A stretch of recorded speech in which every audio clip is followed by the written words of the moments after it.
Bonjour, aujourd'hui, deuxième capsule sur les taux d'intérêt composés.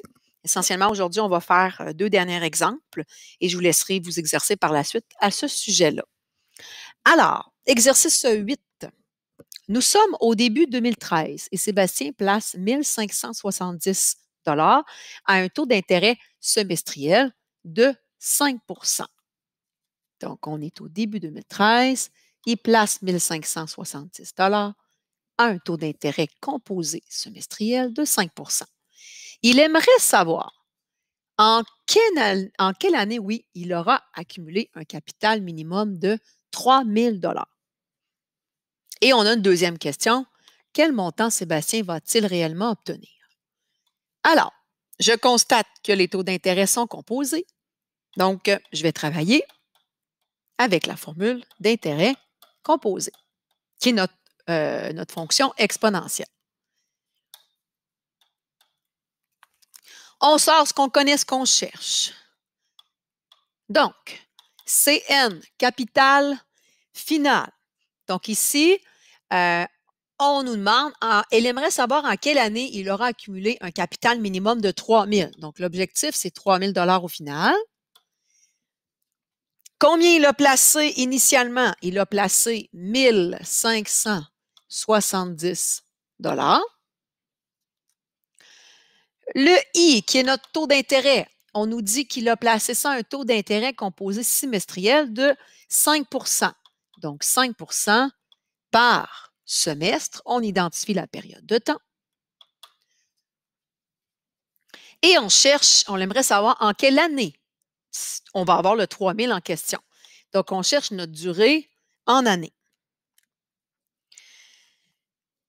En fait, le problème ici, c'est qu'on ne pourra pas l'avoir par année. Hein? Parce qu'en travaillant avec un taux d'intérêt par semestre, on va se retrouver à trouver une durée en semestre, hein? Parce qu'on est dans la même unité de temps.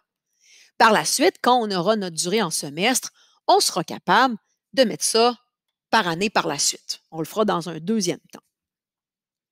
Donc, allons-y. Allons remplacer. Donc, notre capital final, 3 000 $. Notre capital initial, 1570. Taux d'intérêt, 5 %. 5 % en notation décimale, c'est 0,05. Et notre durée N par semestre, on ne l'a pas. Donc, on cherche l'exposant ici. Alors, bon, là, on cherche l'exposant qui est là. Bon, comment qu'on fait pour aller isoler ça? On commence par aller calculer ce qu'on est capable de faire. Donc, moi, je vais aller écrire le résultat de ma parenthèse ici. Par la suite, pour aller trouver un N en exposant, on va avoir à travailler fort un petit peu. On va commencer par se débarrasser du coefficient devant en divisant de chaque côté par 1570. En faisant ça, on va obtenir 1,9108. Faites attention de ne pas trop perdre de précision ici. 1,05, exposant n. J'ai enlevé la parenthèse étant donné qu'ici, il nous reste juste l'exponentiation. Donc, l'exposant ici, on le cherche. On se rappelle que la stratégie, c'est d'aller isoler dans un premier temps sa base et son exposant, ce qu'on vient de faire. Et là, je cherche la durée n en exposant. C'est quoi le plan? Quelle stratégie on a vue pour aller trouver notre exposant? Est-ce que c'est une division par 1,05? Est-ce qu'en divisant, je vais obtenir mon exposant? Non. Hein? On se rappelle que la stratégie des logs va nous permettre de sortir l'exposant de là pour trouver sa valeur. Donc, on va passer de la notation exponentielle à la notation logarithmique et ça va nous permettre ici de trouver notre exposant en question. On se rappelle comment passer de la forme exponentielle à la forme logarithmique. Alors, on se rappelle qu'un logarithme, c'est un exposant. OK? Donc, un logarithme, c'est un exposant.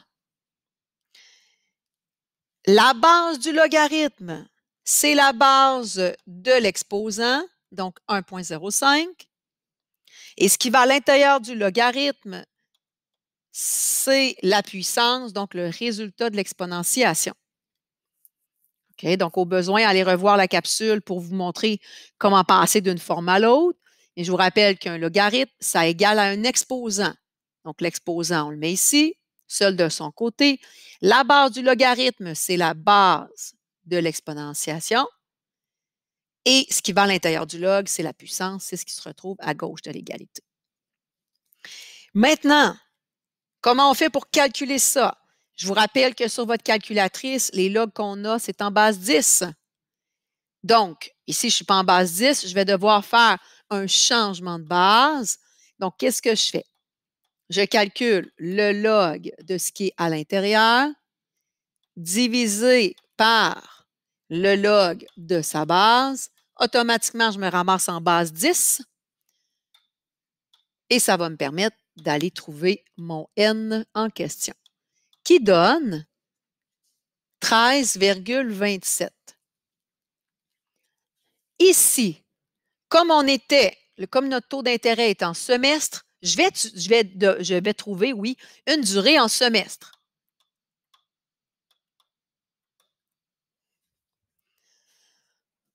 Maintenant, OK, on se rappelle la question. Il aimerait savoir en quelle année il aura accumulé un capital minimum de 3 000. On veut savoir des années. Mais avant de transformer ça en années, on se rappelle que quand on cherche une durée, tout ça est fermé, on doit attendre la fin de la période de temps avant d'être capable d'aller chercher notre argent. Donc, on doit arrondir n à l'entier supérieur tout le temps. Parce qu'ici, je ne peux pas physiquement aller chercher mon montant de 3 000. Je dois attendre la fin de ma période d'intérêt. Donc, je dois attendre après 14 semestres pour aller chercher mon argent. Je dois attendre à la fin.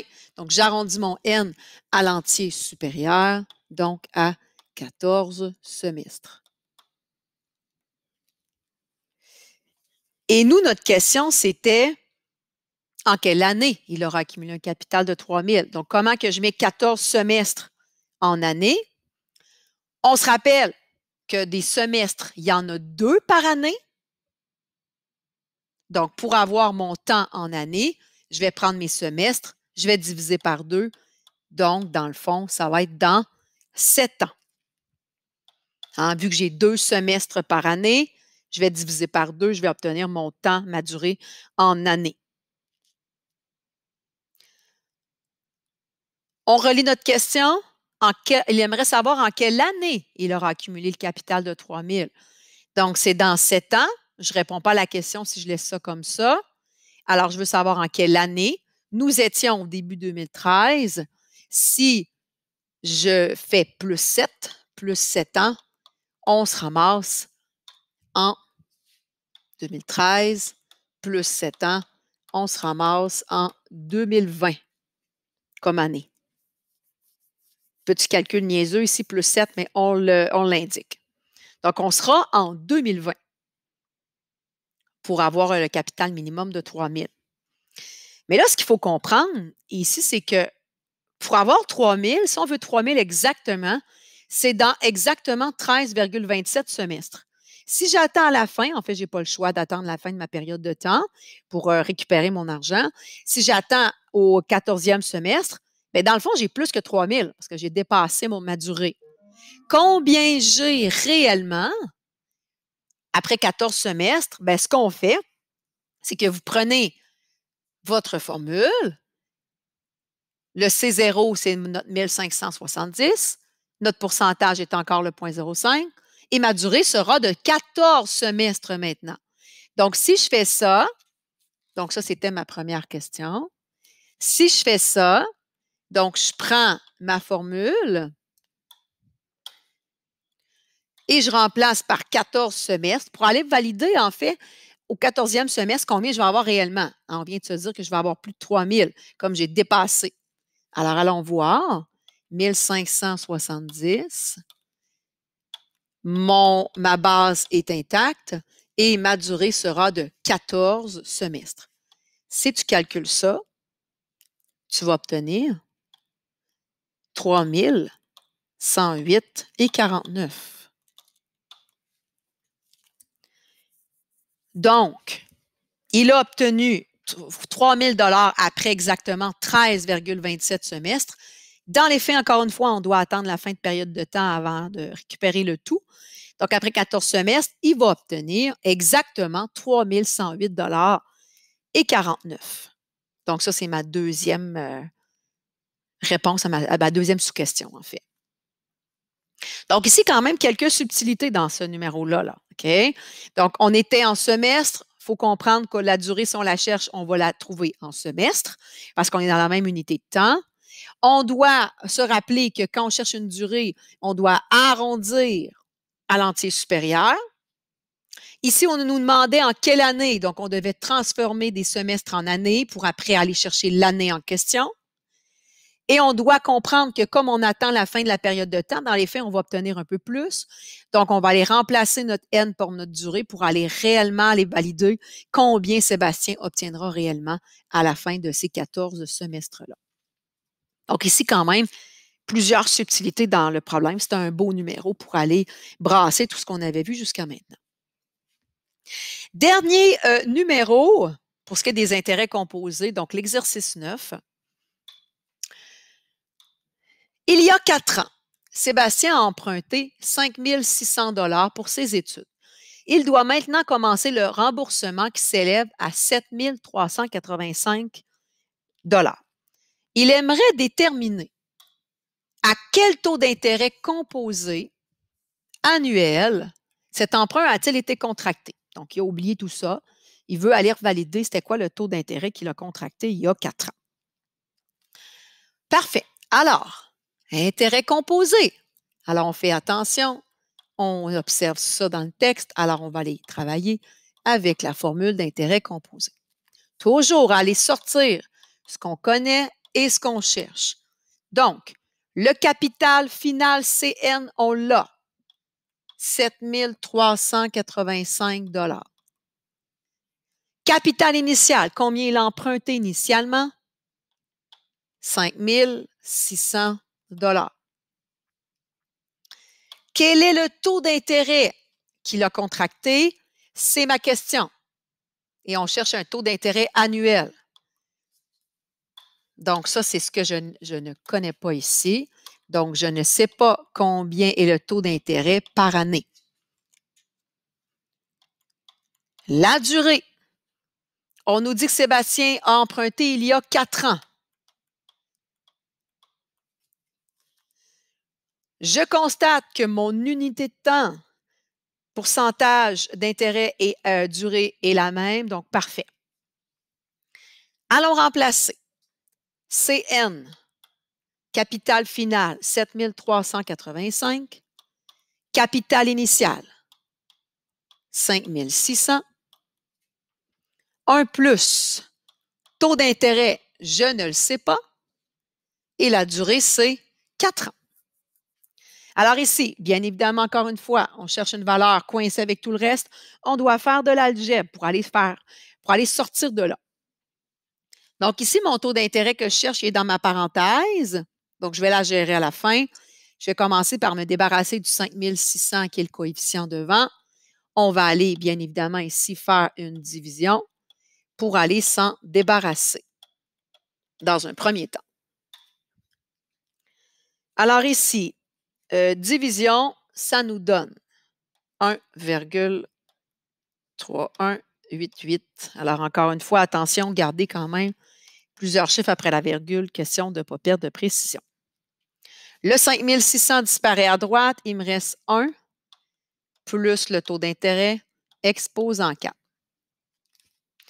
Bon, maintenant, ici, au niveau de l'algèbre, je cherche un taux d'intérêt qui est coincé dans ma parenthèse. Quelle sera la prochaine étape pour aller, éventuellement, aller isoler ce taux d'intérêt-là? Alors, je vous rappelle que quand on travaille, on isole. Si vous travaillez avec PENMAS, on se rappelle qu'on travaille à l'envers. Là, le problème, c'est qu'ici, on est coincé dans la parenthèse, puis on a un exposant 4. Donc, j'aimerais bien me débarrasser de l'exposant 4, parce que si je ne l'avais plus, ça irait bien. Comment je fais pour me débarrasser d'un exposant 4? Bien, je vais faire la racine quatrième. Important d'aller écrire le petit 4 hein, dans le radicande parce que sinon, c'est la racine carrée si vous n'indiquez rien. Donc ici, on a la racine quatrième. Donc, je vais faire, pardon, j'ai l'exposant 4, donc je vais faire la racine quatrième pour l'annuler. Si jamais tu avais un exposant 38, il faudrait que tu fasses la racine 38e. Donc, ça sous-entend que vous êtes capable de calculer ça avec votre calculatrice. Je vous rappelle que souvent, votre bouton calculatrice, je vais vous le mettre ici, ça ressemble à ceci, le bouton. Bon, chaque calculatrice est différente, là, mais il y en a plusieurs qui ressemblent à ça. Alors souvent, quand vous voulez faire la racine xième, vous devez rentrer la valeur au départ. Donc ici, vous allez faire 4 boutons, puis vous allez faire le 1,3888 en dessous. Souvent, la racine xième, vous devez rentrer, c'est quoi votre racine avant? Donc ici, on rentrerait 4 avant de toucher sur le bouton, puis après ça, on rentre ce qu'il y a en dessous pour être capable de le calculer. Donc, à droite, hein, je vais me débarrasser de l'exposant 4. Il va juste me rester un plus i. Je suis contente de ça. Et à gauche, la racine quatrième de 1,3888. Je vous invite à le calculer pour voir si avec votre calculatrice ça va. Là. Au besoin, vous validez avec moi pour que je puisse vous accompagner sur votre propre calculatrice pour trouver le bouton en question. Alors, faites-le. Racine quatrième de 1,3888, oui. On va obtenir le 1,0716 à peu près.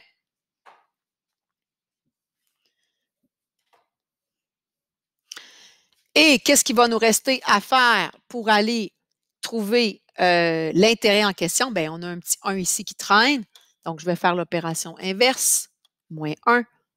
Et je vais obtenir le i qui donne à peu près 0,0716.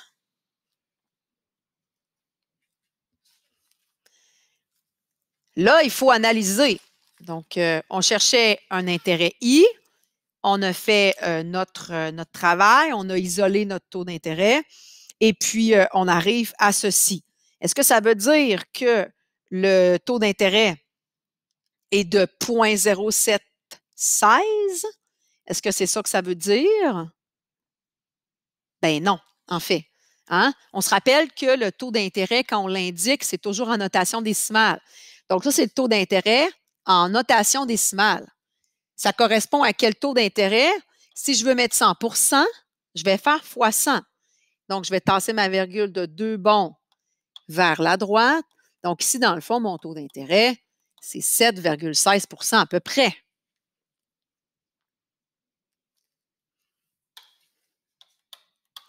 Donc, faites attention, le taux d'intérêt dans ma formule est toujours en notation décimale.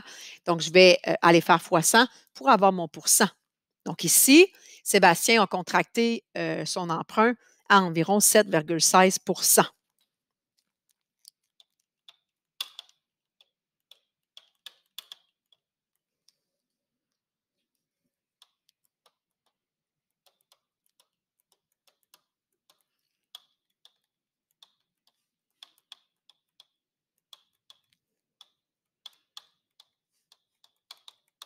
Voilà la réponse complète.